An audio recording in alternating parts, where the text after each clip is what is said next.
လောကတဘာဝလောကဓမ္မလောကရန်ပေါ်ရှင်ကျမတို့ရဲ့ဘဝတွေမှာကိုယ့်ရဲ့လုပ်ငန်းစည်းဝါးမှာပညာရေးကိစ္စတွေမှာအပြိုင်ဆိုင်တွေကလည်းပေါ်ပါပြီ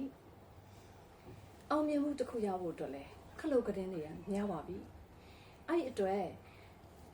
ကျမတို့ဂမ်ဘီယာနီးလေးတစ်ခုဟာမြတ်စွာဘုရားမှာကျမတို့ကနှင်းစီပန်းလေးတွေမကြာခဏလှူဒန်းလေးရှိတယ်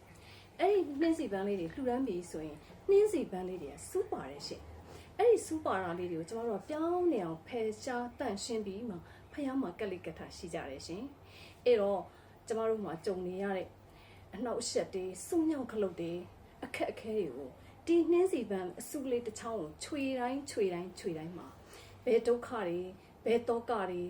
ဘဝမှာကိုရှောက်နေတဲ့လမ်းကြောင်းမှာအနှောက်အယှက်ဖြစ်နေတဲ့ဘယ်စူးညောင်ခလုတ်တွေရှင်းသွားပါစေလို့ဆုတောင်းရင်းနဲ့ဖះပန်းပြင်တဲ့အခါ